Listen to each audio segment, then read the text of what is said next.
देखिए ये school syllabus के अकॉर्डिंग जो आपके एग्जाम के पॉइंट ऑफ व्यू से आने वाला है, मैं उसके हिसाब से पढ़ा रहा हूँ, तो मैं उतना ही टच करूंगा जितना स्कूल सिलेबस में कराया गया है, उसके आगे नहीं जाऊंगा मैं।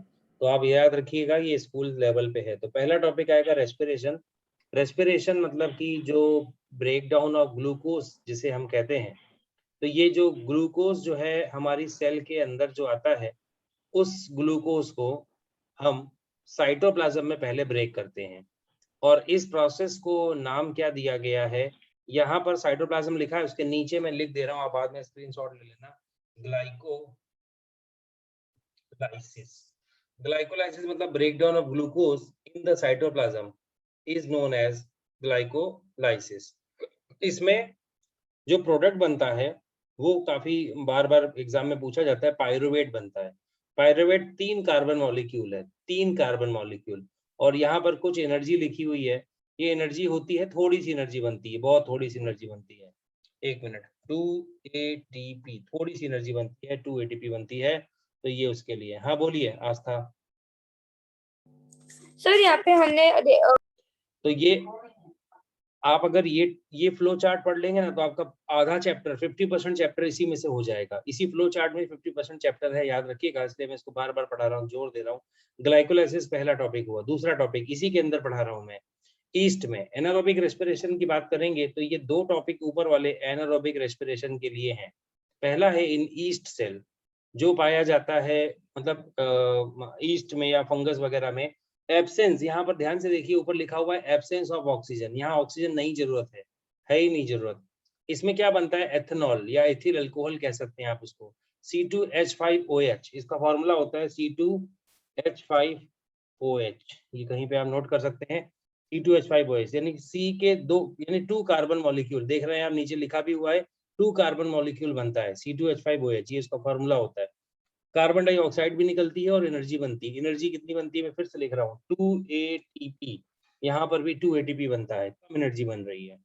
तो ये हुआ ईस्ट में। एथिल अल्कोहल, वाइन वगैरह जो सब बनते हैं, अल्कोहल वगैरह प्रोडक्शन होता है, वो इसी से होता है। मसल सेल्स में लैक्टिक एसिड बनता है, लेकिन यहाँ पर एक कंडीशन ध्यान से देखिए क्या लिखी हुई है, कि जब हम बहुत ज्यादा एक्सेसिव एक्सरसाइज करते हैं या बहुत ज्यादा इंटेंस एक्सरसाइज, नॉर्मल नहीं, एथलीट्स वगैरह जो भागते हैं, रेस लगाते हैं, दौड़ते दौड़ते दौड़ते दौड़ते, मतलब वो हम लोगों जितना तो नहीं, हम लोग उनके जितना तो नहीं, लेकिन वो हमसे बहुत ज्यादा दौड़ते हैं, बहुत ज्यादा। तो एक लेवल होता है, ग्लूकोज को ब्रेक करते रहेंगे, लेकिन जब उसको एनर्जी बहुत ही ज्यादा चाहिए और ग्लूकोज ब्रेक होने का जो रेट है वो उसको मैच नहीं कर पा रहा है, तो क्या करें, क्योंकि ऑक्सीजन जो है नोज या लंग्स से अंदर आएगी, मसल्स में पहुंचने में थोड़ा सा तो टाइम लगेगा ना, ऐसा तो नहीं कि तुरंत क्विक पहुंच जाएगी, तो वो पहुंचते पहुंचते बहुत टाइम लग जाता है। टाइम लगने के बीच में वो ग्लूकोज जो है एनारोबिकली ब्रेक हो जाता है, तो उससे बनता है लैक्टिक एसिड। याद रखिएगा, ये 3 कार्बन मॉलिक्यूल है, C3H6O3 इसका फॉर्मूला है, C3H6O3। तो ये हो जाएगा, दो दो मॉलिक्यूल बनेंगे, इसके ऊपर भी 2 मॉलिक्यूल बनते हैं, इंटू 2 भी लिख सकते हैं आप, ऊपर 2 इंटू, यानी 2 मॉलिक्यूल, अरे 2 मॉलिक्यूल बनेंगे, याद रखना, ऊपर भी एथिल अल्कोहल के 2 मॉलिक्यूल बनते हैं, नीचे भी 2 मॉलिक्यूल बनते हैं। हाँ ये हो गया। यहाँ एनर्जी, यहाँ पर भी कितनी बनती है, 2 ATP, बहुत कम एनर्जी है। एनर्जी वैसे बन रही, लेकिन ये एनर्जी इंस्टेंटली हम यूज कर लेते हैं, उसके बाद जो ऑक्सीजन आती है हम उसी की वजह से ही काम कर पाते हैं। अच्छा, दिमाग में क्वेश्चन आया होगा कि लैक्टिक एसिड का किया क्या जाता है, जो लैक्टिक एसिड प्रोड्यूस हो गया हमारे मसल्स में, उसका क्या किया जाएगा, ये थोड़ा मैं एक्स्ट्रा बता रहा हूँ। लैक्टिक एसिड को लीवर में भेजा जाएगा, याद रखिएगा, लैक्टिक एसिड को लीवर में भेजेंगे और उसको कोरी साइकिल बोलते हैं, KORI, कोरी कोरी। नेट पे कभी बाद में सर्च करना, कोरी कोरी साइकिल। एक्स्ट्रा टॉपिक है, लिख के मत आना स्कूल में, ध्यान रखना, बिल्कुल भी मत लिख के आना इसके बारे में, सिर्फ इतना इतना बता रहा हूँ आपके नॉलेज के लिए। कोरी कोरी साइकिल मतलब उसी लैक्टिक एसिड को वापस ग्लूकोज का फॉर्म बना देते हैं और फिर से यूज करते हैं, वरना तो बहुत सारा लैक्टिक एसिड बेकार चला जाएगा। जल्दी बोलिए मृगांक। हम सर, हम जो मतलब लैक्टिक एसिड होता है जो लीवर में जाता है, उसके वजह से हमको पेट मतलब जब नहीं नहीं, स्टमक में लीवर हमको अलग जो है, पेन पेट होता है अलग है। उसकी वजह से। नहीं नहीं नहीं, ओके बिल्कुल सर। नहीं।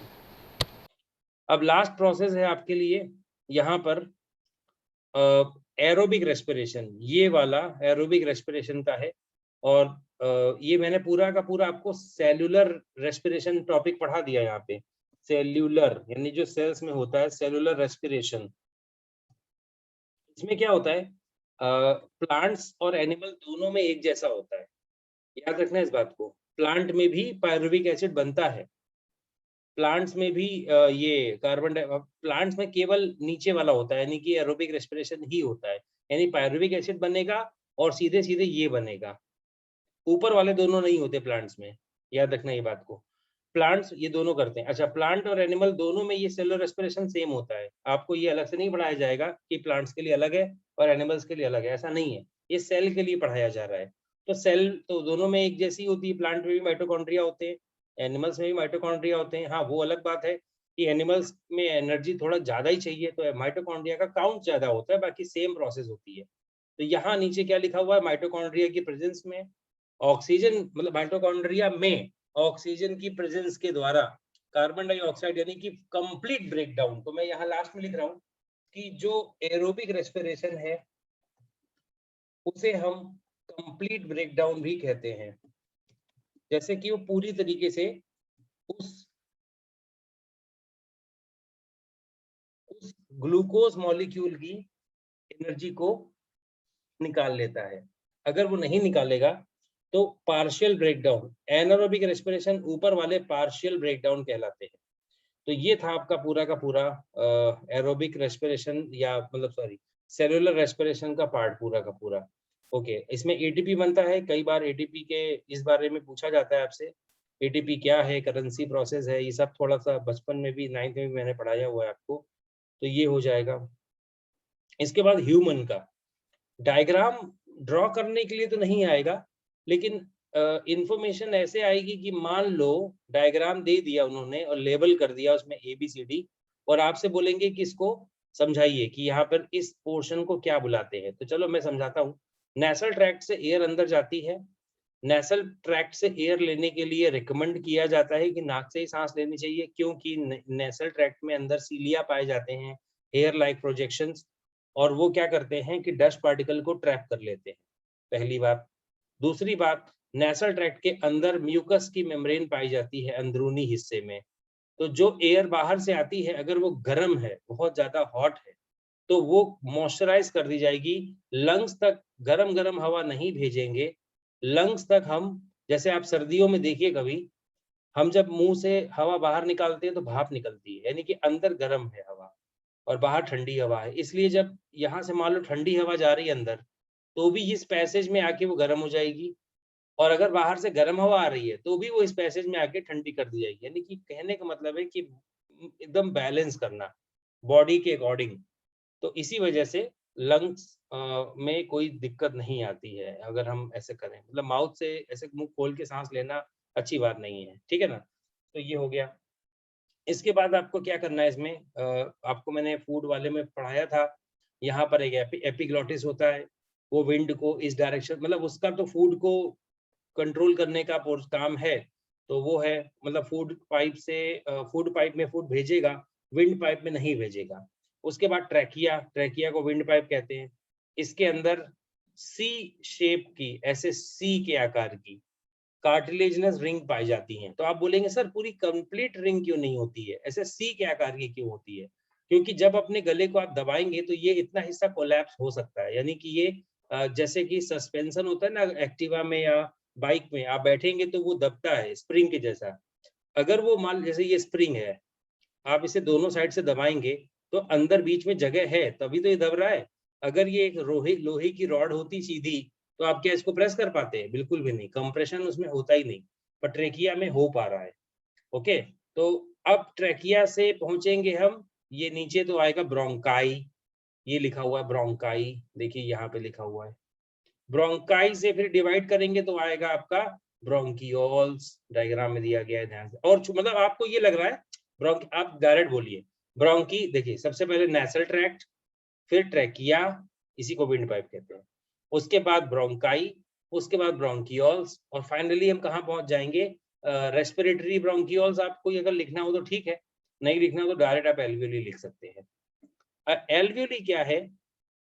एल्वियोली एक सैक लाइक छोटा सा बल्ब लाइक स्ट्रक्चर होता है, जैसे ये मैं ड्रॉ कर रहा हूँ, देखो ये ऐसा डबल मेम्ब्रेन होती है इसमें ऐसे। और आपको याद होगा 9th में मैंने पढ़ाया है, स्क्वामस एपिथेलियम वगैरह इसमें ये लेयर होती है, ये ऐसे। और इसके बाहर आर्टरीज का या ब्लड की जो कैपिलरीज होती है उसका नेटवर्क पाया जाता है ऐसे। इसके एकदम करीब से जाता है, मतलब अंदर नहीं जाता है, अंदर नहीं घुसेगा, करीब से होगा। तो जो यहाँ से जो है कार्बन डाई इधर जाएगी और यहाँ से ऑक्सीजन यहाँ पे आएगी, अंदर के साइड में आएगी डिफ्यूजन के द्वारा। एल्वियोली एक्सपेंड कर सकती है, अपने साइज को छोटे से बड़ा कर सकती है, और इतनी बड़ी हो सकती है कि जितना बड़ा टेनिस कोर्ट हो, इतनी बड़ी। मतलब सारी एल्वियोली, एक एनसीईआरटी में बहुत बढ़िया क्वेश्चन दिया है कि हाउ लंग्स आर डिजाइन, यहाँ पे दिया हो गया होगा, अभी मैं दिखा रहा हूँ आपको।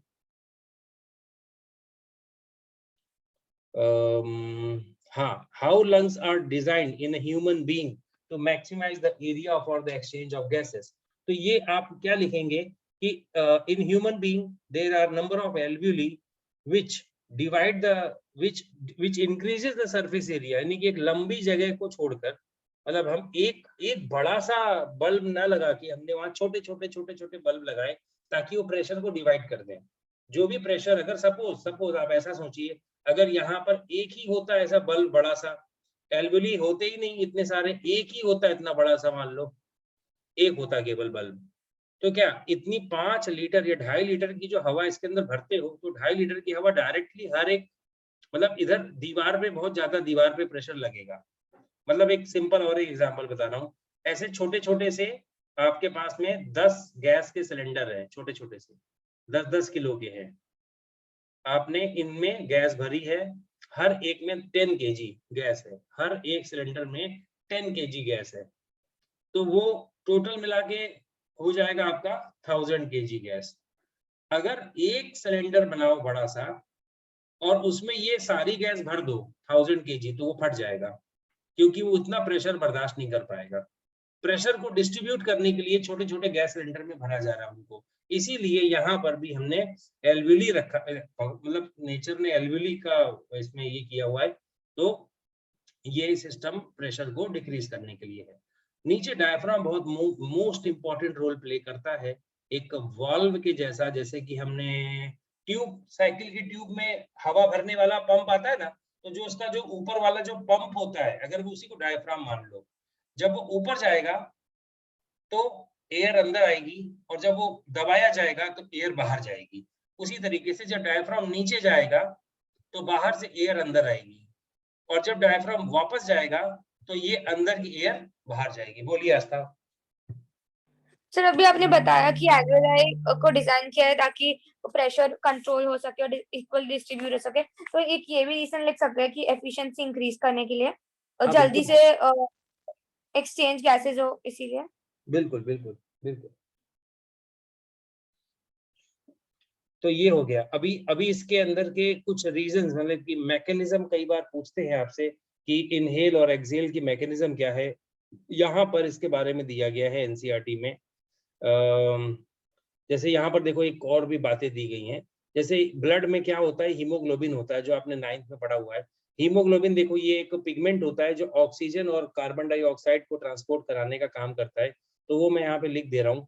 जैसे कि यहाँ से एल्वियोली में जो गैस एक्सचेंज हो रही है, तो जरा मैं डायग्राम भी बना देता हूँ। अच्छा, जैसे ये एल्वियोली के अंदर जो गैस जाएगी, मान लीजिए ये ब्लड की कैपिलरी है जो बाहर है, अभी यहाँ पर इससे गैस यहाँ जा रही है, तो ये कौन सी गैस होगी, इसको बोलेंगे HbCO2। HbCO2 यानी कि ये carbon di, haemoglobin carbon di को लेके आ रहा है, उसने अपनी कार्बन डाई छोड़ दी यहाँ पे, अब वो हीमोग्लोबिन अकेला बचा, क्या बचा, वो Hb बचा।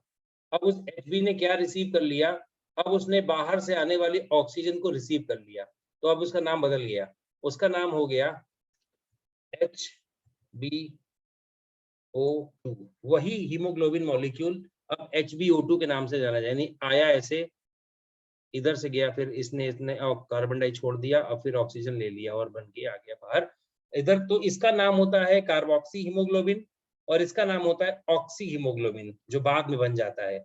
अच्छा, हीमोग्लोबिन की लाइन क्या लिखी है कि इसके पास ज्यादा एफिनिटी है ऑक्सीजन के साथ में, यानी ये ज्यादा ऑक्सीजन को बाइंड करता है। यानी मैं आपको और भी बता दे रहा हूँ, एक हीमोग्लोबिन 4 मॉलिक्यूल ऑफ ऑक्सीजन को कैरी कर सकता है, लेकिन एक एचबी केवल एक CO2 को कैरी कर सकता है। क्वेश्चन कभी-कभी पूछ सकते हैं कि जैसे मान लीजिए आपके पास में CO2 है, आपके पास में O2 है, आपके पास में कार्बन मोनोऑक्साइड है। एक मैं अलग से क्वेश्चन रख रहा हूँ, आपके पास में है CO2, आपके पास में है O2, आपके पास में है CO और आपके पास में है ठीक है। अभी इन दोनों में, इन तीनों में कार्बन डाई मतलब किसके साथ सबसे ज्यादा वो ऐड होगा, तो मैं इसका आंसर बता रहा हूँ। इन तीनों में सबसे पहले हीमोग्लोबिन ऐड होगा कार्बन मोनोऑक्साइड के साथ में, इसके साथ में सबसे ज्यादा ये इसकी डिमांड करेगा। उसके बाद ऑक्सीजन और उसके बाद कार्बन डाइऑक्साइड। ये सीक्वेंस है, मैं लिख दे रहा हूँ यहाँ सीक्वेंस। नंबर 1 पे आएगा आपका पहले CO, नंबर 2 पे ये और नंबर 3 पे ये। तो ये है आपका सीक्वेंस, याद रखिएगा सीक्वेंस को, काफी इंपॉर्टेंट इंफॉर्मेशन है आपके लिए। अच्छा, अब मैकेनिज्म कहाँ पर दी गई है, कैसे लंग्स जो है एक्सचेंज वगैरह करते हैं, वो यहाँ पर दिया गया है। The wall of alveoli contain extensive network of blood vessel, as we have seen earlier. When we breathe in, we lift our ribs and flatten the diaphragm. यानी कि जब हम इनहेल करते हैं तो रिब्स को लिफ्ट करते हैं ऊपर की तरफ को, और डायफ्राम को फ्लैट कर देते हैं नीचे की तरफ को, और चेस्ट कैविटी जो है बीच की वो बढ़ जाती है, इंक्रीज हो जाती है। तो ये 3 पॉइंट्स आपको पता चल गए। इन्हीं 3 पॉइंट्स को उल्टा करके लिख दीजिएगा जब हम एक्सहेल करते हैं। तो मैं फिर से रिपीट कर रहा हूँ, पहला पॉइंट जब हम करते हैं तो अपना क्या करते हैं, रिब्स को मतलब कि ऊपर की तरफ को उठाते हैं और डायफ्राम को फ्लैट करते हैं। उसके बाद जो चेस्ट कैविटी है वो हम लार्ज कर देते हैं। एक पॉइंट और इसमें ऐड कर सकते हैं, जैसे ही चेस्ट कैविटी इंक्रीज होती है, जैसे चेस्ट कैविटी इंक्रीज होगी तो प्रेशर इन लंग्स कम हो जाएगा। ये आप याद रखना, प्रेशर इन लंग्स, क्योंकि जब एरिया बढ़ता है तो प्रेशर कम हो जाता है। तो 4 पॉइंट आपको पता चल गया। और आपको इसमें 5 पॉइंट जोड़ना है तो वो भी लिख सकते हैं कि then the outside oxygen comes inside the body. अब इसके बाद इसका अपोजिट कर दीजिए, 4 पॉइंट्स इसके अपोजिट बोलिए। क्या बोलेंगे, we take down our ribs, या कॉन्स्ट्रिक्टेड लिख सकते हैं, diaphragm become dome shape, chest cavity become smaller या reduced, and pressure will become high। याद रखना, एक्सहेल करने में प्रेशर इंक्रीज होता है और कार्बन डाइऑक्साइड जो है बाहर निकल जाती है। याद रखना इस बात को। तो ये मैकेनिज्म थी जो मैंने यहाँ पे आपको समझा दी। रेस्पिरेटरी पिगमेंट वगैरह जो है आपको मैंने हीमोग्लोबिन के बारे में बता दिया। किसी को कुछ पूछना हो इसके बारे में तो बताइए भाई। आपको लिखना है कि terrestrial organism have a benefit that the air have more amount of oxygen, approx 21%, compared to the water, it have more oxygen, so they can take oxygen easily, and aquatic animal have to take you can say मैं थोड़ा सा इसको elaborate कर रहा हूँ, इतना मत लिखना, मैं सिर्फ समझाने के लिए बोल रहा हूँ।